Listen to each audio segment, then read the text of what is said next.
Bonjour à toutes et à tous, nous reprenons nos travaux. Bienvenue donc pour cette deuxième journée du colloque Boulez, l'invention au pouvoir, les années 1975-95.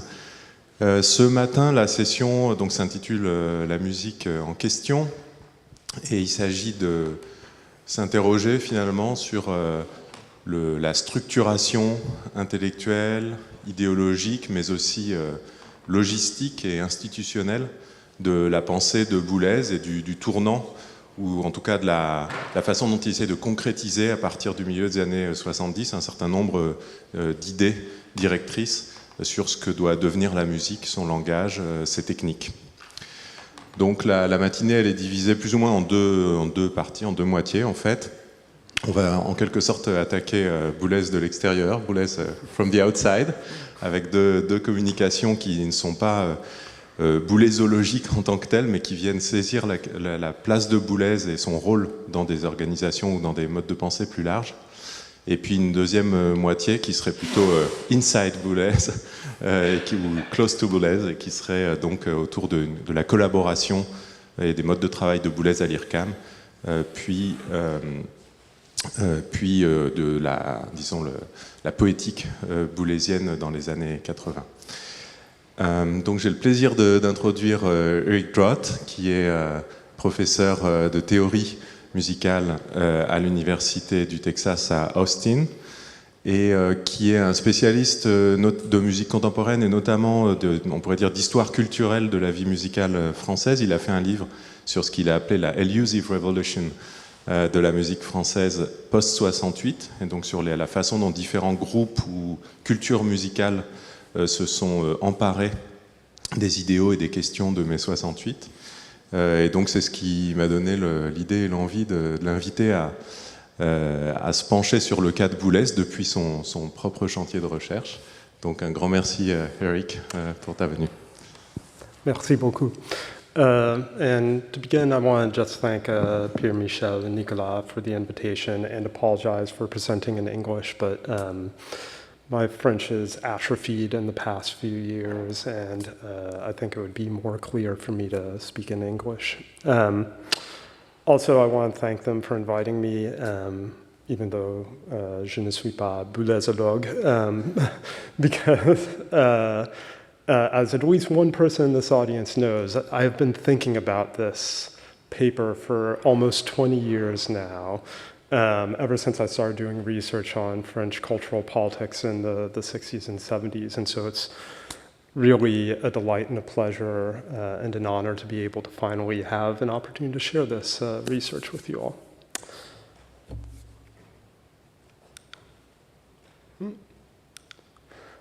Moi, je suis Leninist à 300%. How are we to evaluate this exclamation made by Boulez, made in the course of a 1966 interview with the critic Martin Cadieux, along with his roughly contemporaneous pronouncement made in Der Spiegel that blowing up opera houses would be the most elegant solution to their cultural obsolescence? This avowal of Boulez's commitment to a certain brand of artistic revolution has often been treated as a provocation.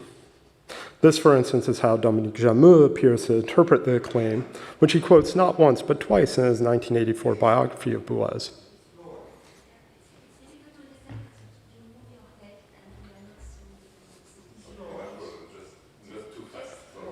Oh, okay, sorry. Mes excuses. While Jameux argues that Boulez of the late 1960s wouldn't have minded a revolution, he immediately tempers this assertion by noting that Boulez was nonetheless a realist, having ceased to believe in revolution a long time ago, end quote. Coupled with professions made elsewhere by Boulez, where he declares himself to be no political revolutionary, lacking the aptitude or technique for it, we are left with the impression that Boulez's declaration is meant to scandalize more than anything else. By this interpretation, his comment partakes of a longer rhetorical tradition within artistic modernism, one that can be traced back to the shock tactics that Peter Berger identifies with the historical avant-garde, or going back further still, the drive among the decadents in the late 19th century to épater les bourgeois. At this point, one might expect me to contest this interpretation, particularly given the title of my talk. On the contrary, I actually find this way of reading Boulez's declaration and other similar remarks he made over the years to be broadly correct. Yet correct isn't the same as adequate. A provocation, this statement may be, but it's also more than that. As I'll argue in my paper today, even if Boulez's remark isn't to be taken literally, it should be taken seriously, since it offers insight into important aspects of Boulez's thinking during a transitional moment in his career. In particular, it sheds light on how he imagined systemic change in the world of contemporary music, both at an institutional and aesthetic level. And just as importantly, it sheds light on what he imagined to be the most effective way to usher in the sorts of transformations he deemed necessary. There are a few reasons why it would behoove us to attend to Boulez's self-professed Leninism more closely. First, far from being an isolated declaration, references to Lenin and Leninism were a recurrent theme in Boulez's writings, lectures, and interviews from the mid-1960s to the mid-1970s. I'll trace the development of this theme in more detail shortly, but for now, suffice it to say that in addition to advocating for a particular model of institutional transformation, the trope offered a suggestive way of both envisioning the musical field and symbolically valorizing his position within it. Second, a good part of what made such provocations provocative was the context in which they were uttered. That a musician like Boulez would feel obliged to announce his leftist bona fides was perhaps to be expected at this particular moment in time.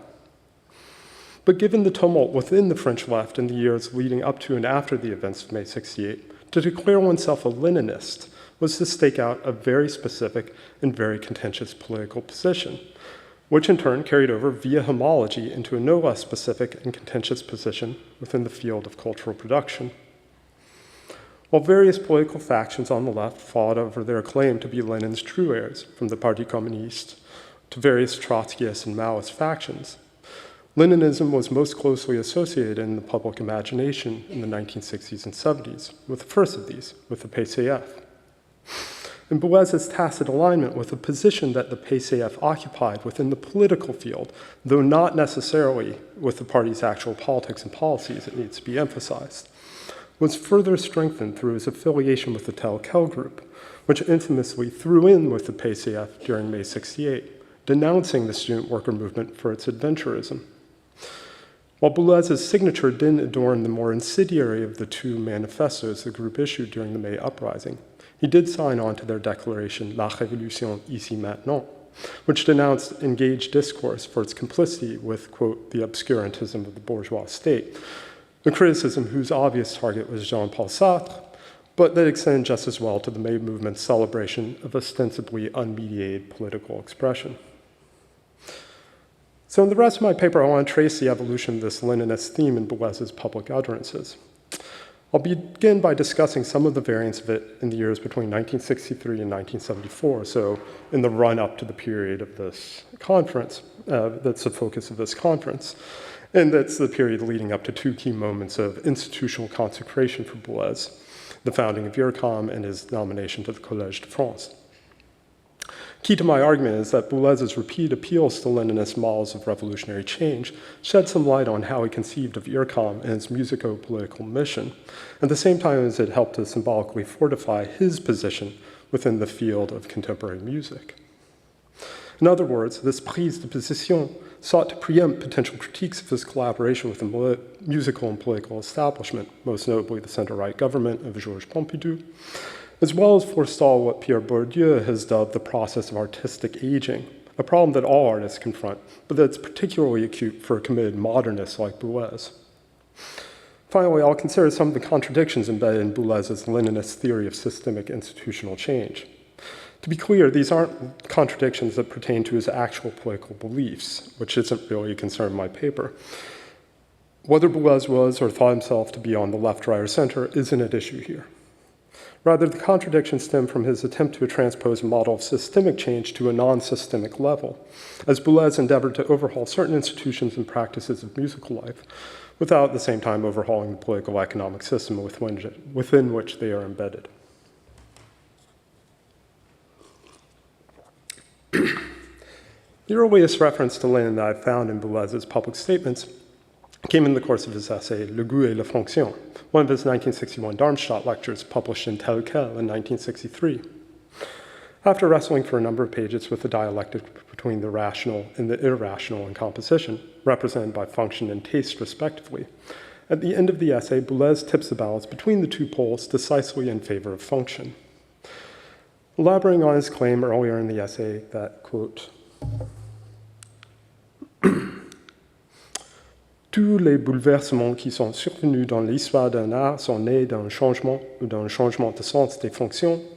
He contrasts such real or substantive disruption with the more superficial revolutions that only occur at the level of taste or style. Quote, Satie employait les machines à écrire dans son orchestre, Weber ne les employait pas. Les surréalistes vociféraient au carrefour, Joyce se renfermait chez lui et se berçait de vieilles chansons irlandaises ou d'airs d'opéra italien. Quelle est la plus grande provocation? To clarify why Weber and Joyce succeeded where Satie and the Surrealists failed, Boulez invokes one of Lenin's more famous maxims. Quote, Lénine, qui a changé de tout au tout le style et le goût des révolutions, disait « Le communisme, c'est les soviets plus l'électricité. Je reprendrai volontiers cette opinion autorisée quant à la révolution du goût. Il se produit souvent des explosions d'anarchie, les bienvenues soient-elles. Mais sans l'électricité, c'est-à-dire sans l'organisation de l'économie esthétique et de la sociologie des formes, tout se détériore rapidement. Without dismissing revolutions of taste entirely, indeed, the whole essay can be understood as an effort to rehabilitate the importance of taste. Key for Boulez is to subject such impulses to an organizational logic, anchoring them in a more durable form. The second reference to Lenin comes in the course of the interview with Martine Cadieux that I cited earlier. Published in Les Lettres Françaises, a literary journal affiliated with the Parti Communiste, Boulez's comments develop and transform many of the themes discussed in Le goût et la fonction. Here his targets aren't historical figures like Satie or the Surrealists, but contemporary experimental musicians. Unfortunately, we don't have a kind of Rosetta Stone like Jonathan discovered in his later writings, but it's pretty clear, most likely, that Boulez has in mind here Cage and post-Cagean composers. As before, a core criticism is the absence of an organizing framework, necessary if experiments, musical or otherwise, are to have lasting significance. Quote, faire une expérience ne veut pas dire mêler divers ingrédients par curiosité et voir ce qu'il en sort. Une expérience doit contrôler une hypothèse de travail, la vérifier. And as before, a contrast is drawn between a serious Leninist model of revolution and mere anarchism, as embodied in experimental music. On a peur d'une cécité musicale conservatrice qui existait, et au lieu de la faire sauter de l'intérieur, on a entouré ce noyau de non-professionnels pour l'attaquer de l'extérieur. Alors là, moi, je suis léniniste à 300%. Ce n'est pas avec un groupe d'anarchistes qu'on fait les révolutions. Il faut plutôt tenter de hausser le monde musical, de faire éclater la situation par le dedans. To be noted here is how revolutionary transformation is articulated with professionalism. Without the requisite expertise, any attempt to change the system is destined to fail. The next example I wish to cite doesn't reference Lenin or Leninism directly, but does so obliquely through the invocation of its others or rivals. In a talk given in Saint-Étienne on 13th of May 1968, later published as Où en est-on, Boulez surveys the contemporary musical field and its relation to the general public. Time doesn't permit a full recounting of Boulez's wide-ranging reflections. For present purposes, what needs to be emphasized is his disquiet concerning the fragmentation that contemporary music had undergone following the constitution of what he called a solid and reliable language in the immediate post-war period. Even though a return to the idiosyncrasies of aesthetics and taste was, as we've seen, both inevitable and to some extent desirable, the problem for Boulez was that this tendency had gone too far, with too many artists retreating into their own private ghettos. His term, not mine. He elaborates, quote, ils se forment donc de petits groupes autour d'une personne ou d'un groupe, chacun défend son coin et se regarde comme le mode est à la mode, comme un groupuscule. I've noted in my book how Boulez's use of the term groupuscule while the May events were still unfolding was a loaded gesture, all the more so given the negative inflection with which he imbues it. In a context where the principal political opposition on the left pitted Maoist and Trotskyist groupuscules against the Leninist old left of the Parti Communiste, to side against the former was to invite an association with the latter. Motivating this disdain for both political and artistic groupuscules was the partial and limited response they offered to what, for Boulez, were general problems. Hence, he notes that while, quote, on peut toujours satisfaire un petit noyau de personnes, what's important for him is, again to quote, de faire progresser l'expression musicale jusqu'au point où elle devient un moyen de communication générale.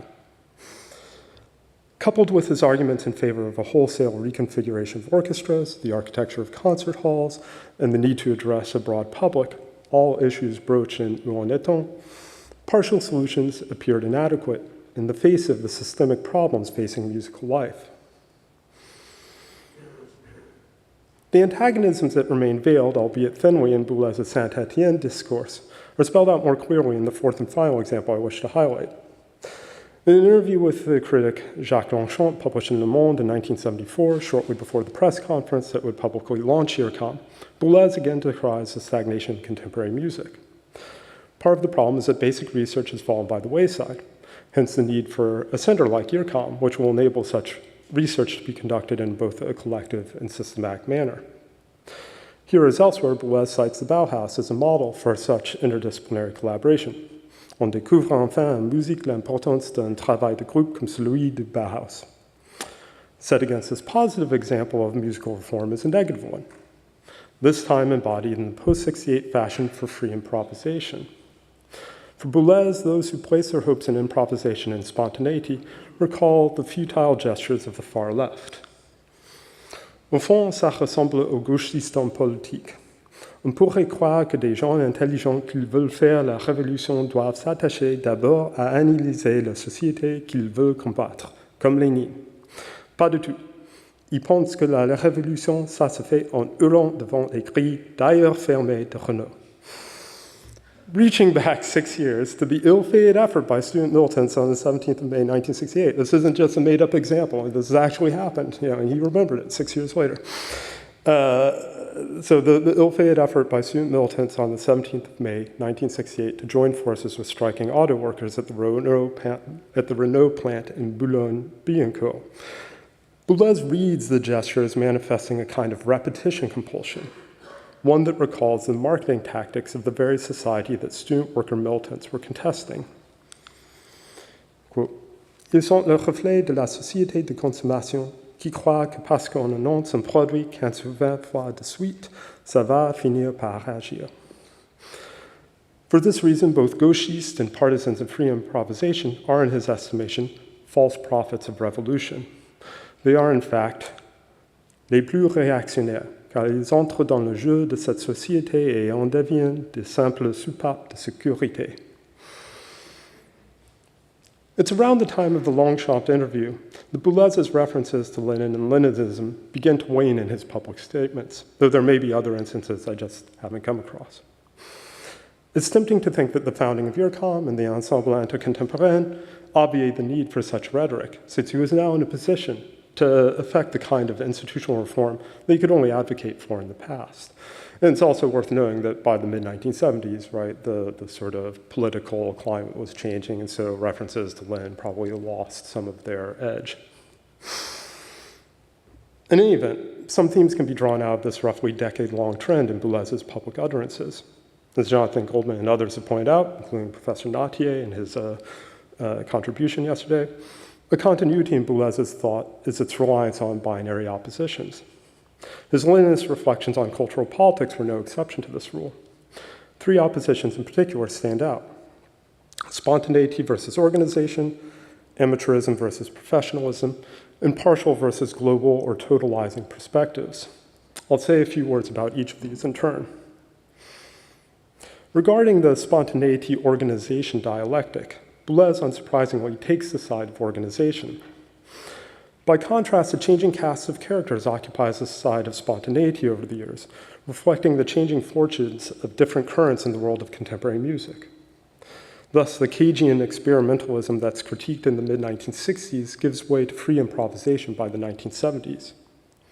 What makes the Leninist framing apposite in this instance is the way it recalls a core opposition in Lenin's theory of revolution. One of the main arguments leveled in Que faire, what is to be done, concerns the insufficiency of spontaneous working class consciousness, which according to Lenin invariably dead ends in trade unionist demands for improved wages and working conditions instead of pushing for the abolition of capitalist social relations. Further heightening the salience of the spontaneity versus organization binary were debates following the sudden emergence and equally sudden collapse of the May 68 movement. If for critics of the student worker movement, its failure underlined the limits of spontaneous revolt, for the movement supporters, the simple fact that the revolt had occurred at all, despite the foot-dragging of the PCF, spoke strongly in favor of spontaneity. And I cannot emphasize how much there were essays about the spontaneity organization dichotomy within political journals in the wake of 68. They were just everywhere. As for the second opposition, Boulez's elevation of professionalism over amateurism was premised on the belief that any profound transformation must be grounded in expert knowledge of the domain to be transformed.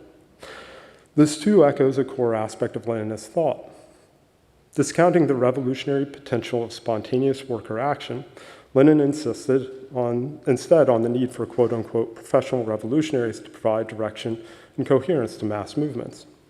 Quote, no revolutionary movement, Lenin argued, can endure without a stable organization of leaders maintaining continuity, adding that such an organization must consist chiefly of people professionally engaged in revolutionary activity, end quote. An important corollary of this stress on professionalism is a recognition of its limited jurisdiction. Competence is specific, restricted to a particular field of action, and not transferable to other fields. Hence, for all his invocations of Lenin's theory of revolution, Boulez was nonetheless very careful to disclaim any expertise in political affairs. As he remarked in a 1970 interview in L'Express, quote, les gouvernements ont peur des révolutionnaires actifs parce que ceux-ci sont capables de prendre leur place. Ils n'ont pas peur des artistes. Il faut choisir. Ne pouvant être militant, je me méfie des attitudes politiques. The third opposition active in Boulez's references to Lenin contrasts local or partial perspectives with systemic or totalizing ones. Some part of Boulez's advocacy for a systemic approach to the problems of contemporary music culture, of course, had to do with the breadth of his own professional activities, engaged variously as composer, conductor, concert organizer, critic, arts administrator, among other things. Another part had to do with the systemic character of the very problems he sought to address. Notable here are his comments on the economic difficulties facing orchestras and other ensembles in a Saint-Étienne talk, something I'll return to at the end of my paper. But as we've seen in relation to the same discourse, his position was informed by a sense of disappointment, as the unity of purpose of the early post-war period dissolved over the course of the 1960s into a more factionalized landscape. Again, Boulez could find rhetorical support for his embrace of a global or systemic perspective in Lenin's political theory, as for instance in the latter's support for a centralized party organ that would be in a position to, quote, shed light on the whole of our political life, something that Lenin believed to be beyond the limited capacities of local political formations. Along similar lines, the artistic groupuscules that Boulez castigate were, in his estimation, incapable of instituting true or lasting change. And this was because their limited partial vantage point prevented them from recognizing what needed to be changed in the first place.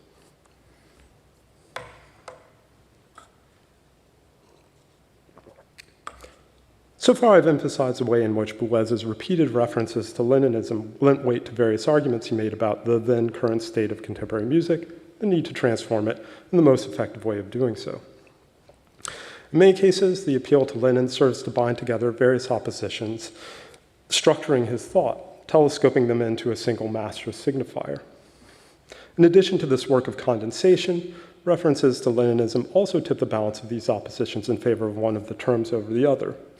Organization over spontaneity, professionalism over amateurism, totality over the local. Furthermore, these oppositions aren't mere abstractions. Rather, they are mapped onto various agents who occupy distinct positions within the contemporary musical field. In this sense, the repeated citations of Lenin and Leninism were more than an appeal to an external authority, but presupposed in addition an isomorphism between the politics of contemporary music and politics as such. In Bourdieuian terms, Boulez establishes a homology between the two domains as a way of buttressing his position vis-a-vis rivals in the struggle for symbolic valorization. Extending this Bourdieuian framing further, it's easy to see how the struggle Boulez waged was less against any particular figure or current in contemporary music than the specter of artistic aging that he confronted at this particular point in his career.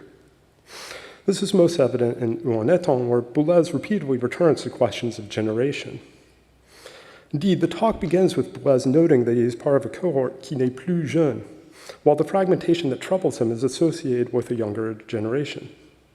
Quote, cette grande unité dont on avait pu rêver il y a 20 ans s'est révélée en vite, en l'heure. And this is because, quote, une nouvelle génération se tourne de tous les côtés, et les plus jeunes particulièrement. Making this generational turnover all the more problematic is the primacy that the upside-down economy of the arts grants to the new, and by extension to youth. As Bourdieu notes, quote, the preeminence given to youth by the field of cultural production comes down to the spurning of power and of the economy that is at its root, end quote. That is to say, the disavowal of visible signs of material or worldly success means that newcomers have a built-in advantage since they haven't had the opportunity yet to accrue much capital, cultural, institutional, or otherwise. And here, I might cite Pierre-Michel's work where he talks about how the sort of loser-takes-all logic, which he describes, by that standard, newer generations always have an edge over their elders. The upshot, as Bourdieu notes, is that the aging of authors, quote, the aging of authors, works, or schools is something quite different from a mechanical sliding into the past. It's engendered in the fight between those who've already left their mark and are trying to endure, and those who cannot make their own marks without consigning to the past, those who have an interest in stopping time and eternalizing the present state, end quote. Viewed in this light, the utility of Boulez's Leninism becomes apparent. At a time when his biological aging was being redoubled and reinforced by a process of artistic aging, a process that his growing institutional recognition only aggravated, to draw a homology with Leninism was to thread a very, very tight needle. It was to place himself on the side of revolution, renewal, and rejuvenation, as was to be expected of any modernist in good standing. But it was to lay claim at the same time the right to define what counts as a true musical revolution and what is merely a passing fashion. To the extent that his appeal to Lenin proved persuasive, Boulez stood to benefit twice over, through the legitimation that stemmed from adopting a revolutionary position within the world of artistic modernism, and through his self-nomination as the arbiter of legitimate musical revolution more broadly. Furthermore, just as there is a politics that shapes aesthetics, so too is there an aesthetic dimension to politics. As the critical theorist David Panagia notes, quote, our understandings of political life are informed by our aesthetic sensibilities. And this, it should be noted, characterizes all of political life, not just the fascism that Walter Benjamin accused of having aestheticized politics, which is arguably better understood as having reduced or subordinated politics to aesthetics. Viewed from this angle, the oppositions that I've highlighted in Boulez's references to Lenin can all be understood as variants of classic aesthetic categories. Organization staying in for order or form, professionalism staying in for craftsmanship, and totality's relation to the local staying in for the traditional part-whole dialectic. Thus, just as Boulez Leninism isn't strictly a matter of politics, neither is it simply a calculated act of positioning within a competitive field of symbolic production and valorization. It is, in addition, I'd argue, driven by a kind of pre-rational aesthetic sensibility, an elective affinity that Boulez had towards certain kinds of aesthetic and also socio-political orderings, and concomitantly a disaffiliation he had with alternative orderings. Indeed, this aesthetic sensibility is perhaps most clearly expressed in negative terms in the visceral disdain he voices for the small anarchism of post-68 contemporary music. Thus, in a 1972 interview with Sylvie de Noussac, he responds to a question about the state of the field thus, quote, une diarrhée de médiocrité. On assiste à un vagabondage théorique, à une disparition de toute pensée cohérente. This depiction of the body politic, and by extension the body musical, registers an almost physical revulsion, one that operates at the level of affect and aesthetics. Notably, it's just after this unsparing assessment of the state of contemporary music that Boulez strikes a more optimistic note. Quote, "C'est pourquoi le projet d'un centre de recherche à Beaubourg m'intéresse énormément." It was around the same time that his plans for what would become IRCAM were beginning to take shape that another point of reference, the Bauhaus, starts to assume greater prominence in his public commentary. One might even be tempted to say that it assumes some of the functions as increasingly infrequent allusions to Lenin and Leninism had hitherto performed. There is, of course, the Bauhaus's utopianism, and relatedly its vague association in the public consciousness with the left, despite the not always successful efforts of its leadership to keep the Institute at arm's length from the hurly-burly of Weimar politics. Just as important is the way the historical model of the Bauhaus also serves as a master signifier that binds together many of the opposition structuring Boulez's political imaginary. This is most evident in the clear precedent that the Bauhaus provided for IRCAM at an organizational level. The same is true of its global approach to design in the built environment, which in turn required the collaboration of experts, artists, painters, craftsmen, designers, and architects, among others. By means of this analogy with the Bauhaus, politico-aesthetic ideals of organization, professionalism, and systematicity could be transmitted to IRCAM, with its proposed collaboration of musicians and scientists seen as providing a solution to some of the intractable problems that Boulez diagnosed in contemporary musical life.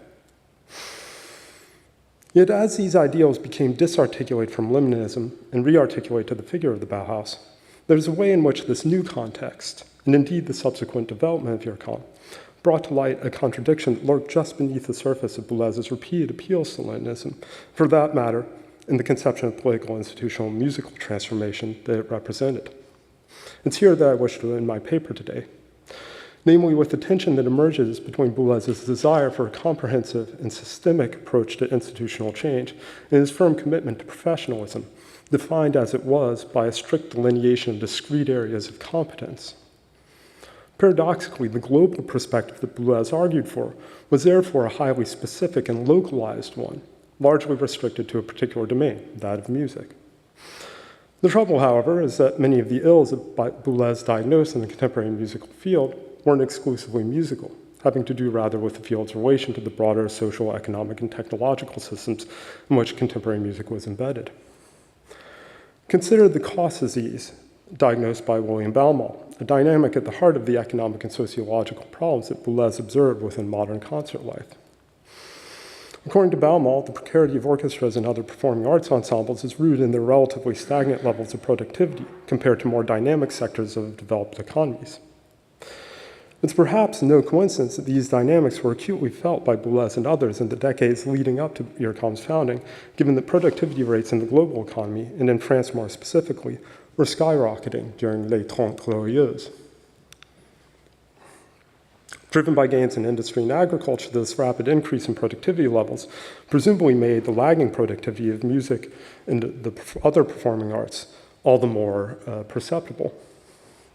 At the same time, however, the surpluses generated through such productivity gains were the condition of possibility for the expansion of the French welfare state, providing the material basis for state support of new music and the creation of an institution like IRCAM in the first place.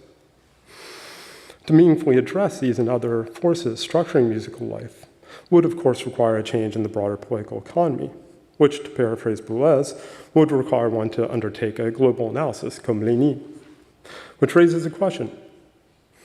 Not whether Boulez's references to Lenin were a provocation, one that responded to the prevailing political sensibilities of the post-68 cultural field, but rather, if I may be permitted to end with a provocation of my own, whether Boulez was Leninist enough. Thank you.